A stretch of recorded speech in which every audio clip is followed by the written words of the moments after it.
Nanti sampai jam 3:10 kemudian nanti ada praktek gitu nggih. Mungkin untuk nanti malam ada sesi diskusi full dengan Pak Bayu nggih. Untuk bapaknya tadi mohon maaf karena saya potong mohon maaf sekali lagi nggih. Monggo Pak Bayu, waktu dan tempat kami persilakan. Tepuk tangan dulu untuk Pak Bayu.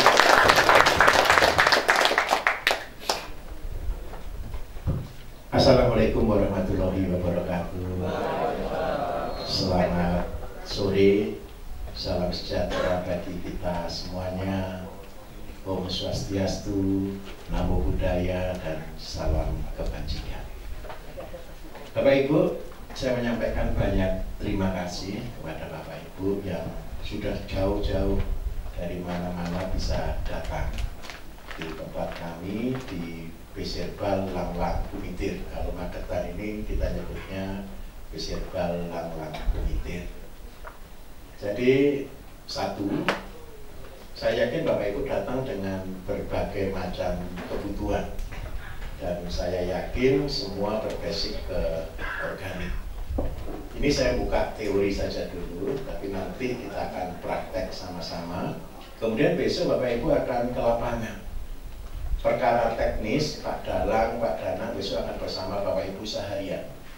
Jadi ketika aplikasi itu Bapak Ibu bisa tanya. Terus terang, untuk pertanian organik itu saya mulai 3 tahun lalu dari 3 kabupaten ini, Madiun, Ponorogo, Magetan. Ini sudah 3 tahun lalu, mulai tahun 2020 ya, kita memulainya. Tapi sebelum ke sana Bapak Ibu, sedikit yang harus saya luruskan supaya Bapak Ibu punya dasar yang kuat. Bagaimana kita bisa membangun pertanian secara umum. Kenapa ini penting sekali? Kalau Bapak Ibu tidak kuat di pondasi, percayalah akan runtuh. Hari ini banyak di YouTube orang-orang belajar tentang pertanian, peternakan. Saya tidak menyalahkan karena mereka berbasik ke produksi. Akibatnya apa? Banyak orang berguguran di sana. Dan minta maaf, bergugurannya di dunia pertanian itu, peternakan itu rata-rata begini. Ada orang jenuh, ada orang purna, ada orang tertentu yang bingung mau kerja apa. Mereka punya modal, dan ketika mereka punya modal, mereka pakai bisnis di pertanian dan peternakan. Padahal mereka sendiri belum pernah berbisnis di situ. Akibatnya apa? Saya jamin 100% gagal. Apalagi kalau Bapak Ibu lihat di sektor peternakan hari-hari ini, Bapak Ibu lihat ya, banyak orang ternak kambing, ternak sapi dengan tanda kutip, modal besar-besar semuanya. Kalau tidak tahu konsep sebenarnya tentang pertanian, itu pasti gagal. Kenapa saya harus membangun dari dasar di sektor pertanian ini? Saya minta maaf, modal sekarang sudah susah, ekonomi bukan tambah baik. Jangan sampai Bapak Ibu juga gagal. Ketika terlalu banyak orang gagal di pertanian dan peternakan, itu akan menambah beban bahwa menjadi petani itu pekerjaan yang tanda kutip tidak menghasilkan. Padahal di pertanian itu adalah satu-satunya jalan. Saya ulangi, sektor pertanian ini adalah satu-satunya jalan yang akan kita gunakan untuk membangun ekonomi bangsa. Secara teknologi kita akan kalah. Secara tanda kutip, apalagi di era 4.0 sekarang ini, kita di urusan sosmed, gadget, dan semuanya, kita sudah dikuasai. Kita tidak mungkin menang di sana. Tapi ada satu kemenangan, dan ini yang akan saya bagikan buat Bapak Ibu, untuk bagaimana kita bisa menang menjadi petani. Dan kalau cara saya adalah bertani tanpa modal. Kenapa saya harus mengajarkan bertani tanpa modal? Soalnya supaya kalau Bapak Ibu sudah di dasar, sudah dibumi, kan tidak mungkin jatuh lagi. Paham maksud saya? Kalau kita naik tangga, ada kemungkinan jatuh tidak? Pasti jatuh. Tapi kalau dimulainya dari tanah, ini tidak akan pernah jatuh. Jadi begini Bapak Ibu konsepnya. Niku kayak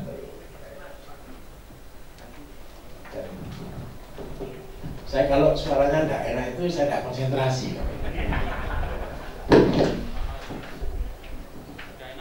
Sudah enak?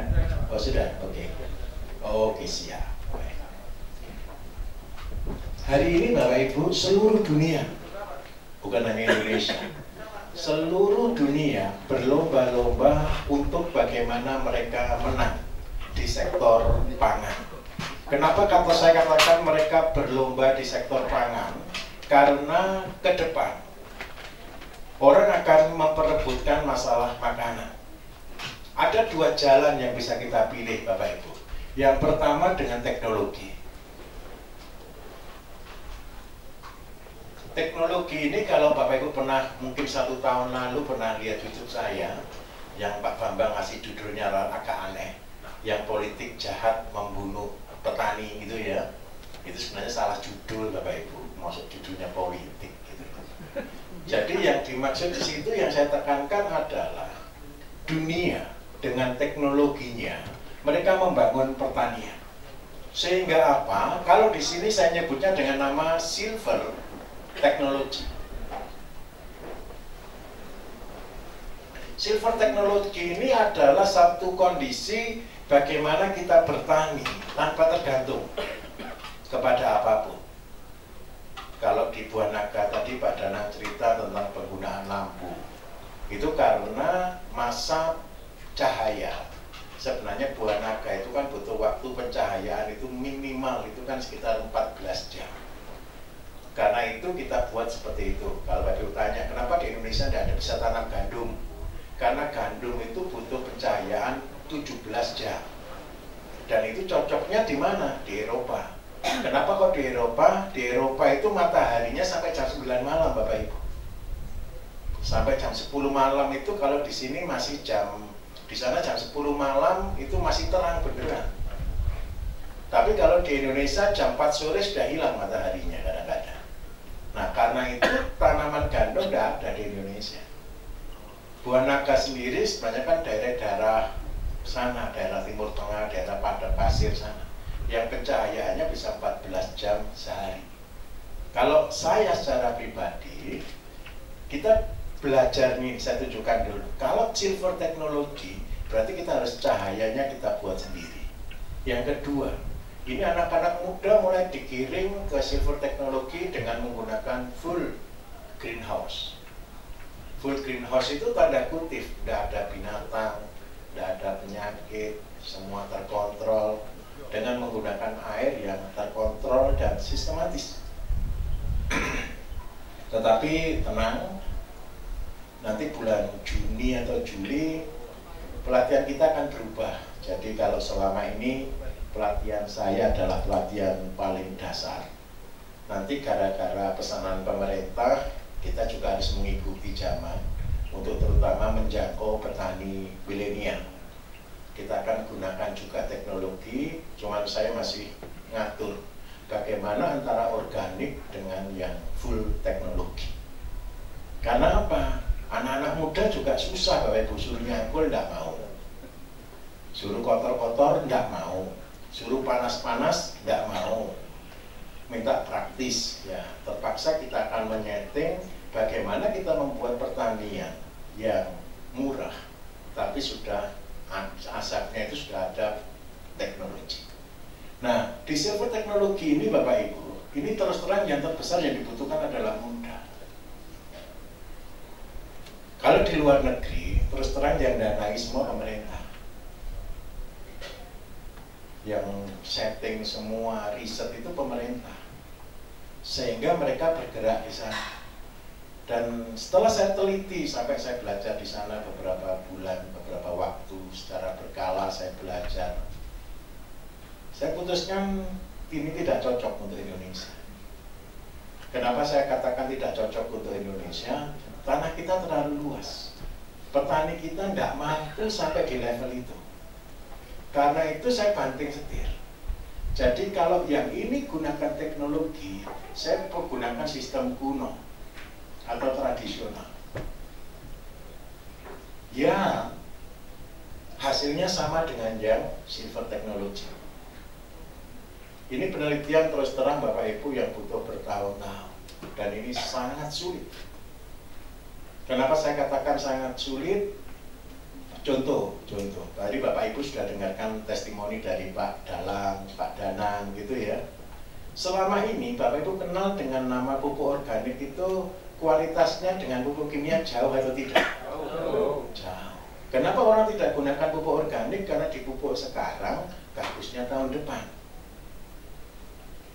Sudah ada yang pemain kompos di sini, buat potasing, buat composting dan sebagainya, buat POC, buat MOL. Di pupuk sekarang bagusnya tahun depan ya pasti ditinggalkan Bapak Ibu. Terus yang kedua, pupuknya dalam jumlah banyak, betul atau tidak? Akhirnya beberapa profesor tetap gunakan konsep lama. 1 hektar butuh berapa? 1000 karung. Ya petani tidak mau Bapak Ibu. Bapak Ibu percaya tidak kalau pupuk organik yang digunakan rata-rata 1000 karung per hektar? Ada yang tanam cabai di sini?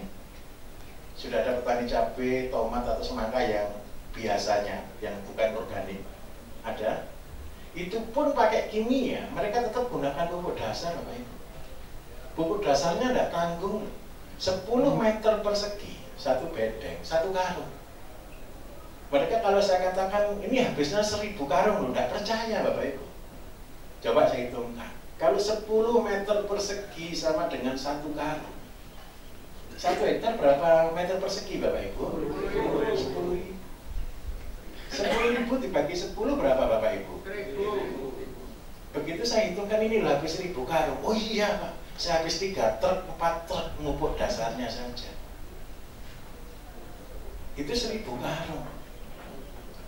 Ketika kami membuat konsep pertanian organik yang setara dengan kimia, itu yang paling sulit.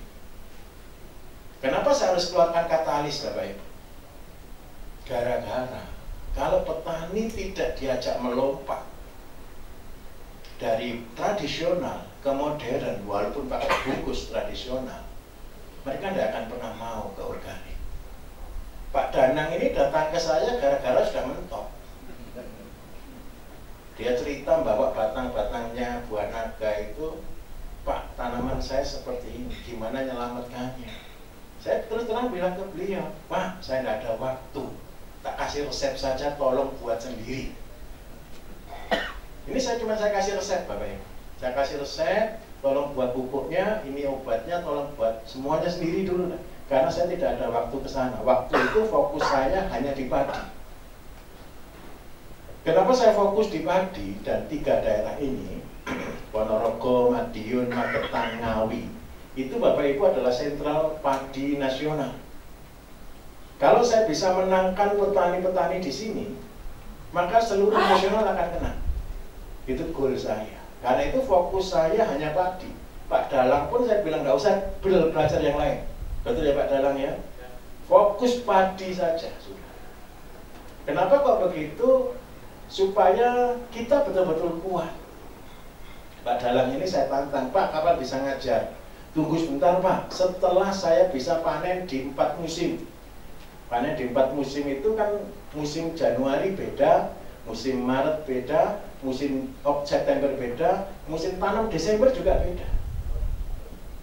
Coba bayangkan, tanam beda musim, beda perlakuan Bapak Ibu. Terus kalau cuma petani biasa, gelundung tidak kira-kira? Yang tidak pernah punya tahu dasar. Karena itu saya katakan, sudah saya pecah, ini Pak Danang ini murid saya yang saya ajari khusus untuk belajar urusan buah. Sudah. Karena 1 resep yang saya kasih cuma untuk menyelamatkan buah naga. Pak Danang tidak kasih ilmu yang lain Bapak Ibu, cuma itu saja. Itu pun tidak bolehkan belajar yang lain. Sudah fokus di situ. Sampai goalnya cerita ke saya, alhamdulillah Pak, saya sudah bisa punya pendapatan berapa waktu itu, 7,5 atau 7,5 ya. Setiap bulan saya bisa pendapatan bersih 7,5, bisa buat pupuk sendiri, bisa ngatasi sendiri. Besok kalau sudah selesai, saya ajari. Makanya hari ini Bapak Ibu terus terang, ini kesempatan pertama Pak Danang dan Pak Dalang ngajar. Karena itu saya cuma dengarkan. Karena apa? Saya juga butuh pensiun Bapak Ibu. Lah saya ini Itu jenengan nanti yang menggantikan saya. Kenapa kok ini penting sekali? Karena kita sedang berubah. Kita sedang bergeser. Nah, ilmu ini harus dibagikan, harus diajarkan, sebar luas. Saya percaya Bapak Ibu ini adalah utusan-utusan.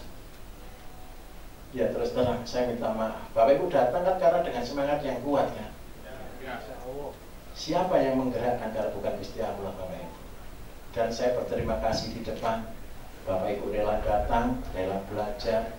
Syukur-syukur ke depan Bapak Ibu lah yang akan meneruskan ilmu-ilmu yang hari ini kita pelajari.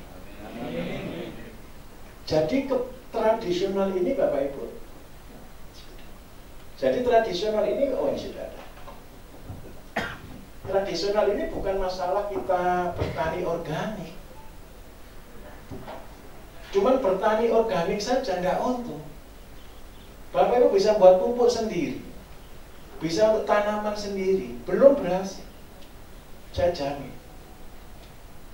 Kalau Bapak Ibu tidak mengikuti sistem yang sebenarnya, apa sih yang dimaksud dengan sistem organik?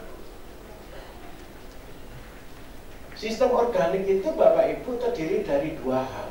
Yang pertama adalah teratur.